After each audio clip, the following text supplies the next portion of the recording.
Hi, my name is Richard Hutton and welcome to the Exponential Fund, the place where you learn to invest and absolutely crush average market returns. Well, finally it's an up week, but it seems like a slight underperformance. So, if you're new to this channel, these videos have three parts. Number one, I reviewed the performance of last week for the portfolio. Then I go over some of the tweets I posted this week. And finally, we wrap up with a lesson of the week, a timeless principle. All right? So, let's jump right into it.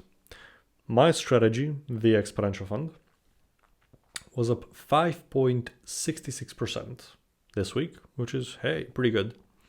But apparently the S&P is up even more, 5.69%. Quite impressive. It is what it is. Next, the tweets. I'll have to do something about this squeaky chair. Anyway, here's the thought. The slower is your growth, the more robust are your gains. Think about that. This is applicable both in investing, but probably in every area. So same with fitness, with relationships, with whatever. Comes down to that short-term versus long-term thinking, right? If you take the time to build a solid foundation, it is more likely that your progress will remain.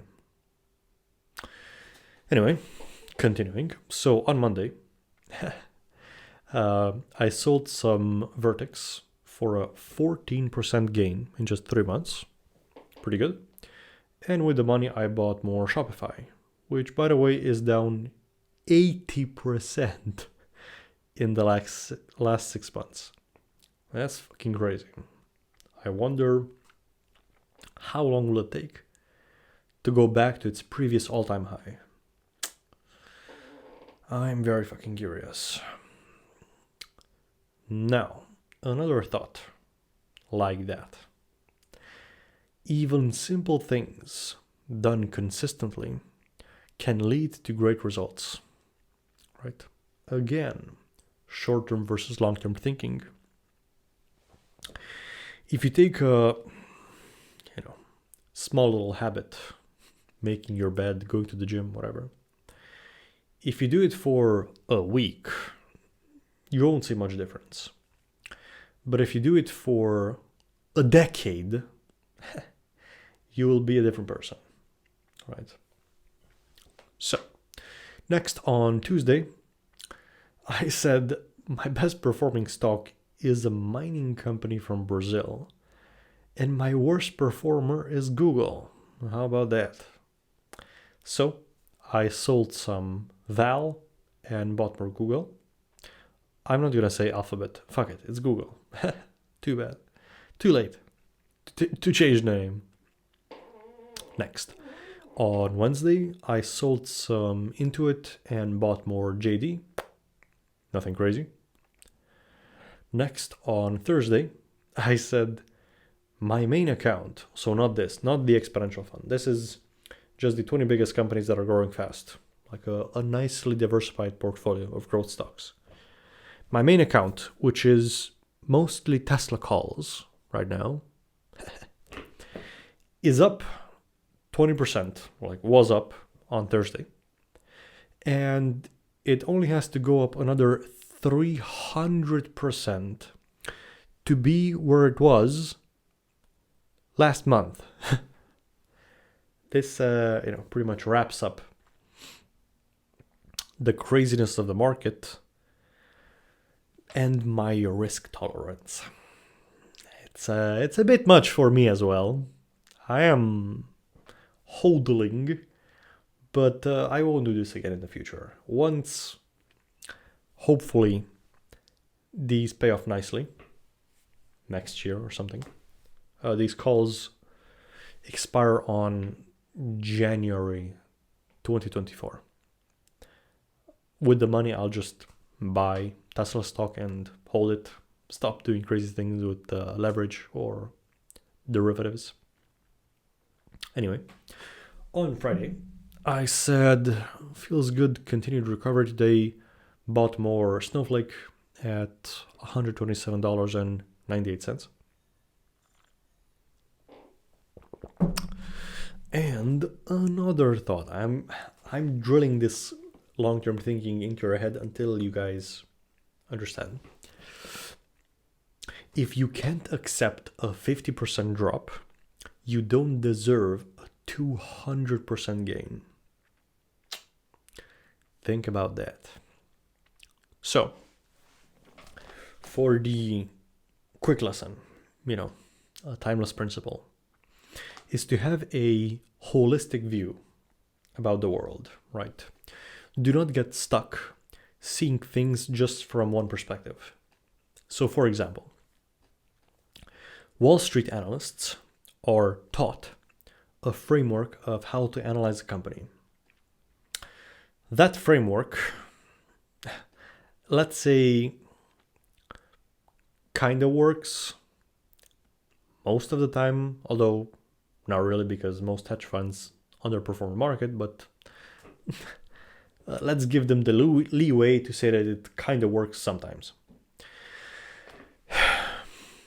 That is just one way of looking at things, and you are not seeing the big picture, the complete picture, right? You're looking at simply the financials of the company. Now, it may work most of the time, but in the outlier cases, the model absolutely goes to shit. For example, with Tesla, right? I keep using the example, and I will keep going to, because, in my opinion, it's a generational company, like once a decade, if not more. So, these Wall Street analysts, who are automotive analysts, were given, hey, analyze Tesla. So they put all the financial statements in their spreadsheet, and they compared it to other automakers, and it resulted, Tesla is overvalued. Cool, short, or don't buy. This was the case for many, many years for most analysts. And obviously they were dead fucking wrong. How come? Well, because they did not see the big picture. So, something that does not fit in a spreadsheet is the culture of Tesla. And how important is the culture of the company? Absolutely fucking crucial. Okay. Simply when it comes to the pace of innovation, right? This is what allowed Tesla to dominate larger automakers, right? Even though larger automakers had more money, more employees, but the pace of innovation was much, much greater at Tesla, right? And how can you tell this? Well, the way I understood this factor is simply looking at interviews from people who got to know the company. For example, Sandy Monroe, people who were employees or former employees, right? Great accounts, and people who are familiar with the traditional automakers. Again, Sandy Monroe. And from those interviews, it becomes absolutely obvious that there's a huge difference in the pace of innovation of Tesla versus everybody else, right? I remember in one interview, a former employee of Tesla said, an improvement is implemented in Tesla products every 3 hours. What the fuck? That is absolutely insane.